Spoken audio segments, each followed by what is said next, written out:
Hey, what's up, Jeff? This is a quick demo video for you. It's going to be mainly for your Korbanth Hero. And then I did a few speaker swaps on some chassis for your Ultimate Works Ahsokas. So I'll just pop some batteries in those at the end and show you that those speakers work. I think you've got the Shoto turned down. I did not turn it back up, but you'll be able to hear the sound difference, okay? But first, let's go over your Korbanth Hero. So I've got this done right here.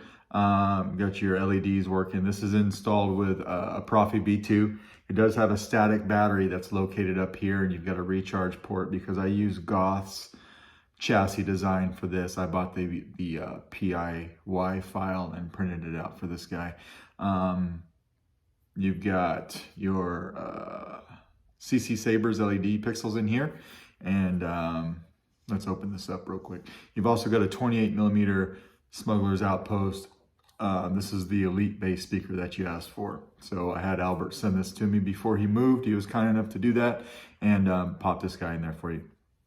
So with this kill switch right here, I don't have a low profile kill switch. I've got just a normal one that I kind of lop the head off, and then I had to lop the sides off too, because if I have it like this, right, facing this way, the handle will not slide on properly, or the back of the handle pommel piece won't slide on properly. So when you put your kill key in and it's like this, just make sure you twist it and make it like that, and then you'll get the clearance you need to go over everything. And then you've got your Proffie board right here, easy access to your SD card and your micro USB. You shouldn't have any issues with that. Although it does unscrew from here, you really don't want to do that. This guy, I mean, you know, this is where I wired everything up here, where everything was disassembled, and then I put the board where it needed to be, and then I locked in this upper emitter part and everything. So this part doesn't need to unscrew. You should only ever have to unscrew this part right here. So we'll pull the kill key. Just like me, the last of the Jedi religion. Screw this on. Everything's a snug fit, but it works properly, like it should. You want to adjust your controls on this. You've got that. LEDs are working. LEDs here. Smooth swing, nice and loud. I think I got this turned up to 2200. Auxiliary.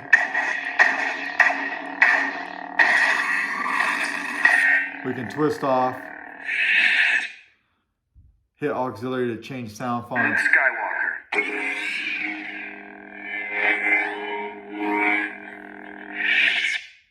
Go away. Now, if we wanted to, we could just use the front activation button to turn on as well.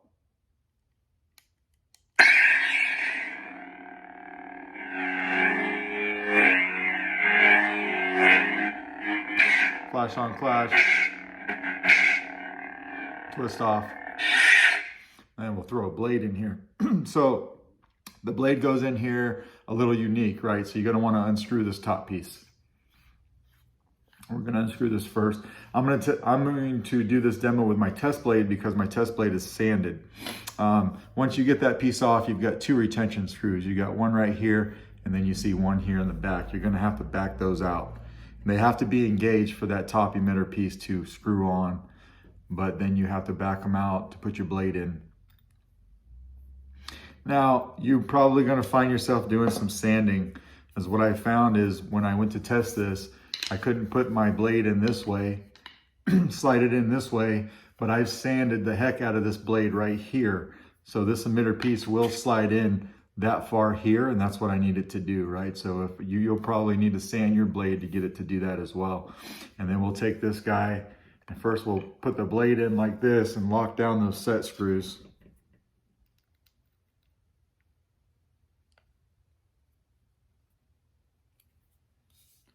There's one. And then there's the other one.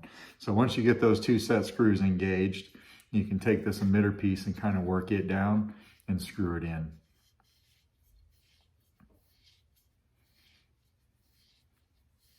It's pretty tight on my test blade, so I imagine you've got your work cut out for you with if you have a brand new blade. The alternative to that is you could take this emitter piece and you could sand the inside diameter, but I would probably, recommend doing it to your blade first so you don't sand the metal uneven, right? Or scratch it up accidentally. You can do anything you want to a poly blade and it's fine.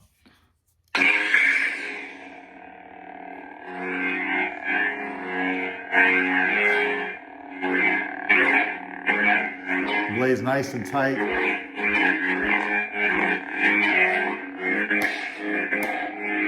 Auxiliary. Twist off. Go away. And the color wheel is kind of tricky. You have to hold down the aux and hit the activation switch and twist it. It's hard for me to get sometimes, but see if I can do it.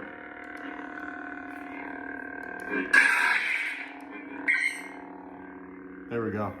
And then you just kind of twist the hilt however you want until you get the color you want. Probably a green on this guy.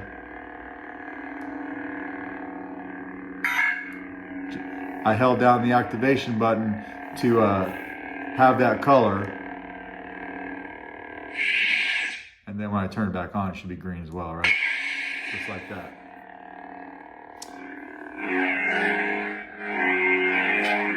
Nice and loud. And then we'll twist off. And we'll just put the kill key back in it. So everything's working here. You might find that you're going to need to charge this battery a little bit. I did charge it for a little while, but I did not charge it to its full strength. This was a brand new battery when I wired it in. I charged it probably for about an hour to make sure that I could get through this demo. And then, probably a couple hours is what it would need eventually. And then we'll just take this blade out. We're going to take it out the same way we put it on. So we'll unscrew this emitter piece. We'll get it up like that, just kind of out of the way, right? Take these set screws and loosen them up. They are tiny, so kind of be careful that you don't lose them. We'll take this off.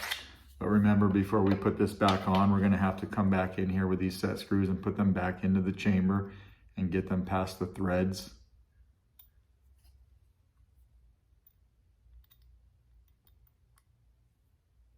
Just like that. And then we'll screw this back on. Of course, this came with a few different emitters. I'm sending back everything, of course, that came to me. And we'll lock this in place, and then everything is good there, right? Now what we've got here is we've got your two Ahsoka chassis. You had me replace the speakers. I had to go in and kind of cut up the speaker ends on these chassis because I used the speakers originally that came with your Ultimate Works kit, and they are different sizes than the 22 millimeter speakers from TCSS. So the problem there is that when I modeled up these chassis, I modeled them exactly to hold the speakers that came with your kit.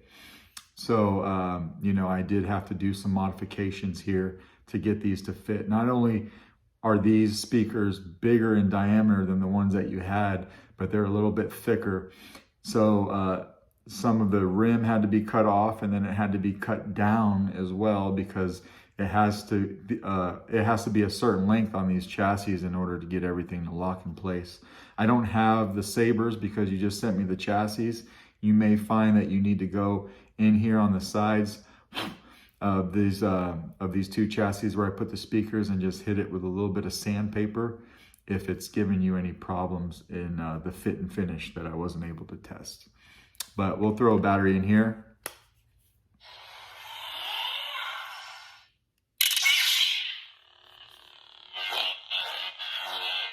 Everything's working well on this guy. We'll turn it off. I am having to go in here with a tool. You probably know that already. It's no different from the last time, but take a tool and pop that battery out. That was the Sheen, and then this is the Shoto. I think this is the one that you have turned down a little bit. The Shoto is the one that I really had to go in there and modify the end of the chassis because I had it, it was basically a pedestal for the speaker, whereas the Sheen covered the outside diameter of the speaker on the original ones. It doesn't do that on this one because they're bigger, but this one really had to be cut down.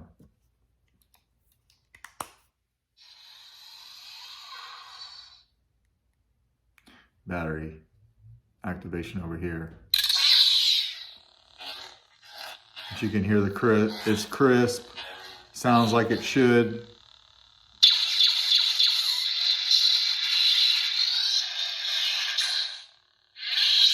So that's your Shoto chassis as well. So I'll package all these up and get them out to you today. Let me know if you got any questions. Thanks.